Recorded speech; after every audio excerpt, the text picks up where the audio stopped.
നമസ്കാരം. ഒരാഴ്ചത്തെ ലോകവിശേഷങ്ങളുമായി വേൾഡ് ഡെസ്കിലേക്ക് ഏവർക്കും സ്വാഗതം. വെനസ്വേല പ്രസിഡന്റിന് ഡൊണാൾഡ് ട്രംപിന്റെ അന്ത്യശാസനമെന്ന് റിപ്പോർട്ട്.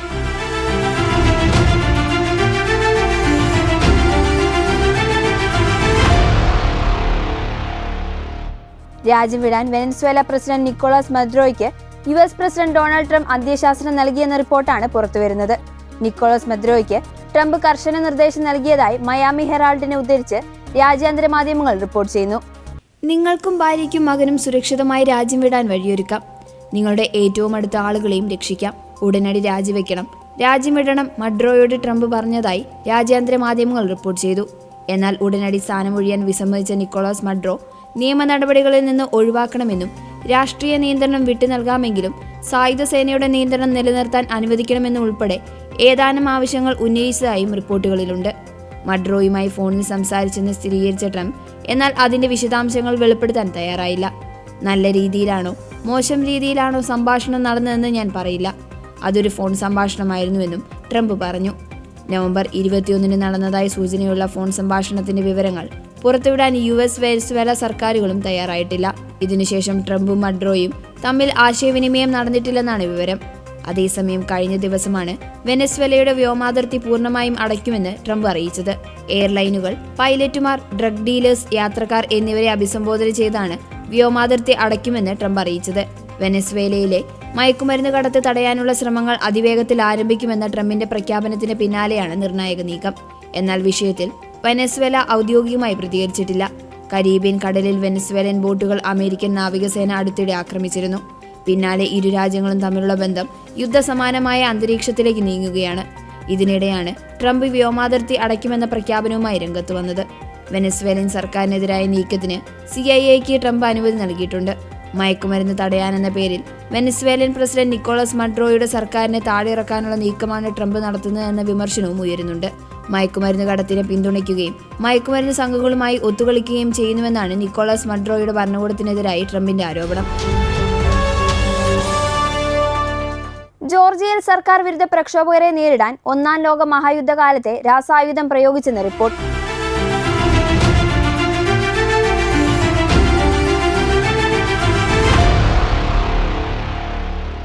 സർക്കാർ വിരുദ്ധ പ്രക്ഷോഭകരെ അടിച്ചമർത്താൻ ജോർജിയയിൽ അധികൃതർ ഒന്നാം ലോക മഹായുദ്ധകാലത്തെ രാസായുധം ഉപയോഗിച്ചതായാണ് റിപ്പോർട്ടുകൾ പുറത്തുവരുന്നത്. BBC ആണ് ഇത് സംബന്ധിച്ചുള്ള റിപ്പോർട്ട് പുറത്തുവിട്ടിരിക്കുന്നത്. യൂറോപ്യൻ യൂണിയനിൽ ചേരാനുള്ള ശ്രമം ജോർജിയൻ സർക്കാർ നിർത്തിവെച്ചതിനെതിരെ കഴിഞ്ഞ കൊല്ലമാണ് സർക്കാർ വിരുദ്ധ പ്രക്ഷോഭം അരങ്ങേറിയത്. പ്രകടനം നടത്തിയവർക്ക് ആഴ്ചകളോളം നീണ്ടുനിന്ന ശ്വാസമുട്ടൽ, ചുമ, ഛർദി തുടങ്ങിയ മറ്റു പല രോഗലക്ഷണങ്ങളും ഉണ്ടായതായി പരാതി ഉയർന്നിരുന്നു. രാസായുധ വിദഗ്ധർ, ജോർജിയയിലെ കലാപവിരുദ്ധ പോലീസിൽ നിന്നുള്ള വിവരങ്ങൾ പുറത്തുവിട്ടവർ, ഡോക്ടർമാർ എന്നിവരിൽ നിന്നും ശേഖരിച്ച വസ്തുതകളുടെ അടിസ്ഥാനത്തിലാണ് റിപ്പോർട്ട്. ഫ്രഞ്ച് സൈന്യം കാമൈറ്റ് എന്ന് വിളിക്കുന്ന ഒരു രാസവസ്തുവാണ് ജോർജിയൻ അധികൃതർ സമരക്കാർക്കെതിരെ പ്രയോഗിച്ചതെന്നാണ് തെളിവുകൾ വിരൽ ചൂണ്ടുന്നതെന്ന് റിപ്പോർട്ടിൽ പറയുന്നു. ഒന്നാം ലോക മഹായുദ്ധത്തിൽ ഫ്രാൻസ് ജർമ്മനിക്കെതിരെ കാമൈറ്റ് ഉപയോഗിച്ചിരുന്നു. അതിനുശേഷമുള്ള ഇതിന്റെ ഉപയോഗത്തെക്കുറിച്ച് കാര്യമായ രേഖകളില്ല. എന്നാൽ അതിന്റെ ദീർഘകാല പ്രത്യാഘാതങ്ങളെക്കുറിച്ചുള്ള ആശങ്കകൾ കാരണം 1930കളിൽ ഇത് ഉപയോഗത്തിൽ നിന്ന് പിൻവലിച്ചതായി കരുതപ്പെടുന്നു. ഇതിന് പകരമായി കണ്ണീർ വാതകമെന്ന് വിളിക്കപ്പെടുന്ന CS ഗ്യാസ് ഉപയോഗിച്ചു തുടങ്ങി. വെള്ളം ദേഹത്ത് വീണപ്പോൾ പൊള്ളുന്നത് പോലെ തോന്നി. തലസ്ഥാനമായ ടിബിലിസിയിലെ തെരുവുകളിൽ തനിക്കും മറ്റുള്ളവർക്ക് നേരെ പ്രയോഗിച്ച ജലപീരങ്കിയെക്കുറിച്ച് പ്രക്ഷോഭകരിൽ ഒരാൾ പറഞ്ഞു.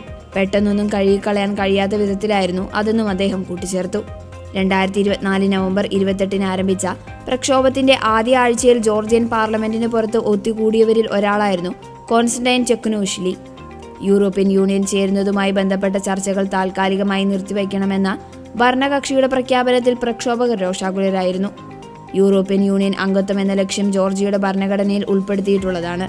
ജലപീരങ്കി, പെപ്പർ സ്പ്രേ, CS ഗ്യാസ് എന്നിവയുൾപ്പെടെ പലതരം കലാപ നിയന്ത്രണ മാർഗങ്ങൾ ഉപയോഗിച്ചാണ് ജോർജിയൻ പോലീസ് പ്രതികരിച്ചത്.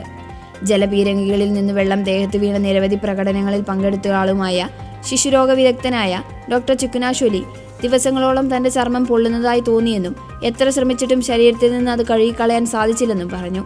കഴുകിക്കളയാൻ ശ്രമിക്കുമ്പോൾ അത് കൂടുതൽ വഷളാകുകയായിരുന്നുവെന്നും അദ്ദേഹം കൂട്ടിച്ചേർത്തു. മറ്റുള്ളവർക്കും സമാനമായ പാർശ്വഫലങ്ങൾ ഉണ്ടായിട്ടുണ്ടോ എന്ന് ഡോക്ടർ ചുക്കുനാശ്വലി അന്വേഷിക്കാൻ തീരുമാനിച്ചു. പ്രകടനങ്ങളുടെ ആദ്യ ആഴ്ചയിൽ ജനക്കൂട്ടത്തെ നിയന്ത്രിക്കാനുള്ള നടപടികൾക്ക് വിധേയരായവരോട് ഒരു സർവേ പൂരിപ്പിക്കാൻ അദ്ദേഹം സമൂഹ മാധ്യമങ്ങളിലൂടെ അഭ്യർത്ഥിച്ചു. ഏകദേശം 350 പേർ അദ്ദേഹവുമായി ബന്ധപ്പെട്ടു. അവരിൽ പകുതിയോളം പേർ 30 ദിവസത്തിൽ കൂടുതൽ ഒന്നോ അതിലധികമോ പാർശ്വഫലങ്ങൾ അനുഭവിച്ചതായി പറഞ്ഞു. തലവേദന, ക്ഷീണം, ചുമ, ശ്വാസമുട്ടൽ, ഛർദി എന്നിവ ഈ ദീർഘകാല ലക്ഷണങ്ങളിൽ ഉൾപ്പെടുന്നു. അദ്ദേഹത്തിന്റെ പഠനം പിന്നീട് സമഗ്ര പഠനത്തിന് വിധേയമാക്കുകയും ടോക്സോളജി റിപ്പോർട്ട്സ് എന്ന അന്താരാഷ്ട്ര ജേണൽ പ്രസിദ്ധീകരിക്കാനായി അംഗീകരിക്കുകയും ചെയ്തു. സർവേയിൽ പങ്കെടുത്തവരിൽ 69 പേരെ ഡോക്ടർ ചുക്നാശ്വലി പരിശോധിക്കുകയും അവരുടെ ഹൃദയത്തിന്റെ പ്രവർത്തനത്തിലും ചില താളപ്പിഴകൾ കണ്ടെത്തുകയും ചെയ്തു. ജലപീരങ്കിയിൽ ഒരു രാസവസ്തു കലർത്തിയിരിക്കാമെന്ന പ്രാദേശിക പത്രപ്രവർത്തകരും ഡോക്ടർമാരും പൗരാവകാശ സംഘടനകളും എത്തിച്ചേർന്ന നിഗമനത്തെയാണ് ഡോക്ടർ ചുക്നാശ്വലിയുടെ റിപ്പോർട്ടും ശരിവെക്കുന്നത്. എന്താണ് ഉപയോഗിച്ചതെന്ന് വ്യക്തമാക്കാൻ അവർ സർക്കാരിനോട് ആവശ്യപ്പെട്ടിരുന്നു. എന്നാൽ പോലീസിന്റെ ചുമതലയിലുള്ള ആഭ്യന്തര മന്ത്രാലയം അത് നിരസിച്ചു. 2009 ജലപീരങ്കിയിൽ ഉപയോഗിക്കുന്നതിനായി തന്നോട് പരീക്ഷിക്കാൻ ആവശ്യപ്പെട്ട അതേ സംയുക്തമാണിതെന്ന് വകുപ്പിലെ മുൻ ആയുധ വിഭാഗം മേധാവി പറഞ്ഞു. ആ ഉൽപ്പന്നത്തിന്റെ പ്രത്യാഘാതങ്ങൾ താൻ മുൻപ് അനുഭവിച്ച ഒന്നിൽ വ്യത്യസ്തമായിരുന്നുവെന്നും അദ്ദേഹം പറഞ്ഞു. അത് സ്പ്രേ ചെയ്ത സ്ഥലത്തിനടുത്ത് നിന്നപ്പോൾ അദ്ദേഹത്തിന് ശ്വാസമെടുക്കാൻ ബുദ്ധിമുട്ട് തോന്നി. അദ്ദേഹത്തിനോടൊപ്പം അത് പരീക്ഷിച്ച 15 മുതൽ 20 സഹപ്രവർത്തകർക്കും അത് എളുപ്പത്തിൽ കഴുകിക്കളയാൻ കഴിഞ്ഞില്ലായിരുന്നുവെന്നും അദ്ദേഹം പറഞ്ഞു. തന്റെ പരീക്ഷണങ്ങളുടെ ഫലമായി ആ രാസവസ്തു ഉപയോഗിക്കുന്നതിനെതിരെ അദ്ദേഹം ശുപാർശ ചെയ്തുവെന്ന് ഷുഗ്വലി പറഞ്ഞു. എന്നാൽ ജലപീരങ്കി വാഹനങ്ങളിൽ അത് നിറച്ചിരുന്നുവെന്നും 2022 അദ്ദേഹം ജോലി ഉപേക്ഷിച്ച് രാജ്യം വിടുന്നതുവരെ ഇത് തുടർന്നിരുന്നുവെന്നും അദ്ദേഹം പറയുന്നു. ഒന്നാം ലോക മഹായുദ്ധത്തിനു ശേഷം അമേരിക്കൻ പോലീസ് ഒരു കലാപ നിയന്ത്രണ ഏജന്റായി കാമൈറ്റ് കുറച്ചുകാലം ഉപയോഗിച്ചിരുന്നു. എന്നാൽ CS ഗ്യാസ് പോലുള്ള സുരക്ഷിതമായ മാർഗങ്ങൾ കണ്ടുപിടിച്ചതിനു ശേഷം അത് ഉപേക്ഷിച്ചു. അന്താരാഷ്ട്ര നിയമപ്രകാരം ജനക്കൂട്ടത്തെ നിയന്ത്രിക്കുന്ന ഏജന്റുകളായി രാസവസ്തുക്കൾ ഉപയോഗിക്കാൻ പോലീസ് സേനയ്ക്ക് അനുവാദമുണ്ട്. അവ ആനുപാതികവും ഹ്രസ്വകാല പ്രത്യാഘാതങ്ങൾ മാത്രം ഉള്ളതാണെങ്കിൽ മാത്രമേ ഉപയോഗിക്കാനാകൂ. കഴിഞ്ഞ 1 വർഷമായി മിക്കവാറും എല്ലാ രാത്രികളിലും തെരഞ്ഞെടുപ്പിൽ കൃത്രിമം കാണിക്കുകയും റഷ്യൻ താൽപര്യങ്ങൾക്കൊപ്പം നിൽക്കുകയും പൗരസമൂഹത്തിനെതിരെ കൂടുതൽ കഠിനമായ നിയമങ്ങൾ പാസാക്കുകയും ചെയ്യുന്നുവെന്ന് ആരോപിക്കപ്പെടുന്ന സർക്കാരിന്റെ രാജി ആവശ്യപ്പെട്ട് പ്രകടനക്കാർ രംഗത്തുണ്ട്. റഷ്യൻ താൽപര്യങ്ങൾ പിന്തുടരുന്നുവെന്ന ആരോപണങ്ങൾ ഭരണകക്ഷിയായ ജോർജിയൻ ടീം പാർട്ടി നിഷേധിച്ചു. ആരോപണങ്ങൾ അസംബന്ധമാണെന്നും ക്രൂരരായ കുറ്റവാളികളുടെ നിയമവിരുദ്ധ പ്രവർത്തനങ്ങൾക്ക് മറുപടിയായി പോലീസ് നിയമപരമായാണ് പ്രവർത്തിച്ചതെന്നും ജോർജിയൻ അധികൃതർ പറഞ്ഞു. അഴിമതി കേസുകളിൽ മാപ്പപേക്ഷ സമർപ്പിച്ച് ബെഞ്ചമിൻ നെതന്യാഹു.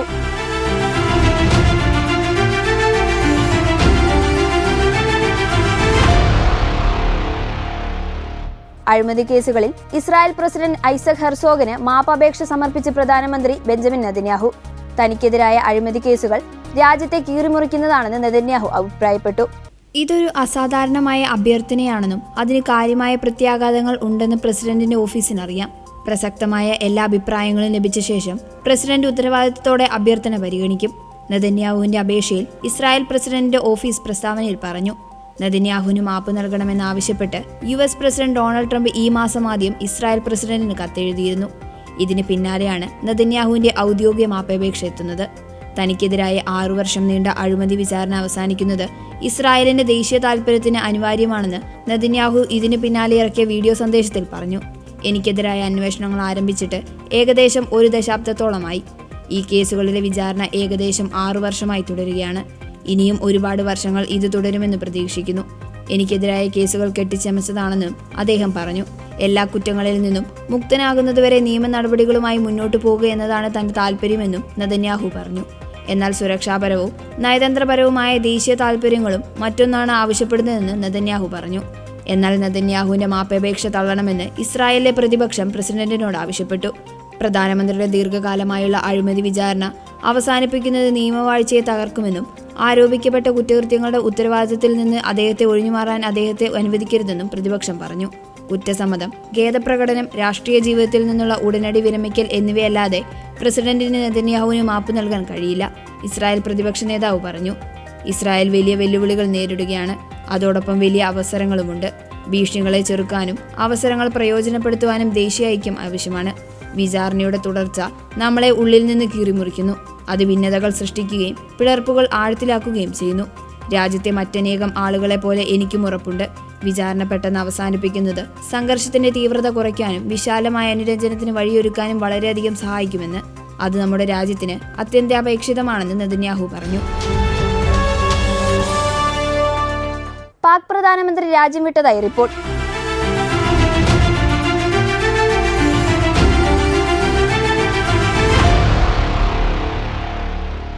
പ്രതിരോധ സേനാ മേധാവിയായുള്ള അസീം മുനീറിന്റെ സ്ഥാനാരോഹണത്തിന് തൊട്ടു മുൻപാണ് പാക് പ്രധാനമന്ത്രി രാജ്യം വിട്ടതായ റിപ്പോർട്ടുകൾ പുറത്തുവരുന്നത്. ഷഹബാസ് ഷെരീഫ് ലണ്ടനിലേക്ക് പോയതായാണ് ഇന്ത്യയുടെ ദേശീയ സുരക്ഷാ ബോർഡ് മുൻ അംഗവും പാകിസ്ഥാനെ കുറിച്ചുള്ള നിരവധി ഗ്രന്ഥങ്ങളുടെ കർത്താവുമായ തിലക്കിനെ ഉദ്ധരിച്ച് NIA റിപ്പോർട്ട് ചെയ്തത്. പാകിസ്ഥാനിലെ ആദ്യ പ്രതിരോധ സേനാ മേധാവിയായി അസീം മുനീറിനെ നിയമിക്കുന്നതുമായി ബന്ധപ്പെട്ട വിജ്ഞാപനം പുറത്തിറക്കാനിരിക്കെയാണ് ഷഹബാസ് ഷെരീഫ് രാജ്യത്തു നിന്നും വിട്ടുനിൽക്കുന്നതെന്ന് റിപ്പോർട്ടിൽ പറയുന്നത്. അസീം മുനീറിനെ CDF ആയുള്ള ഉത്തരവ് പുറപ്പെടുവിക്കുന്നതിൽ നിന്ന് മനഃപൂർവ്വം ഒഴിവാക്കാൻ വേണ്ടിയാണ് ഈ വിട്ടുനിൽക്കൽ എന്ന് സംശയിക്കുന്നതായും തിലക് കൂട്ടിച്ചേർത്തു. ഭരണഘടനയുടെ 27ാം ഭേദഗതിയിലൂടെ പുതുതായി CDF പദവി സൃഷ്ടിച്ച് സൈനിക ശക്തി പിടിച്ചെടുക്കാനാണ് നിലവിലെ സൈനിക മേധാവിയായി അസീം മുനീറിന്റെ നീക്കം. നവംബർ 29-ന് CDF പദവി അസീം മുനീർ ഏറ്റെടുക്കേണ്ടതായിരുന്നു. എന്നാൽ ഷഹബാസ് ഷെരീഫ് രാജ്യത്ത് നിന്ന് വിട്ടുനിൽക്കുന്നതോടെ സ്ഥാനാരോഹണം വൈകുന്നതായാണ് വിവരം. CDF പദവി കൈവരുന്നതോടെ പാകിസ്ഥാനിലെ ഏറ്റവും ശക്തനായ സൈനിക മേധാവിയായി അസീം മുനീർ മാറും. അസീം മുനീറിന് 5 വർഷത്തേക്ക് CDF പദവി നൽകുന്നതായാണ് വിജ്ഞാപനം.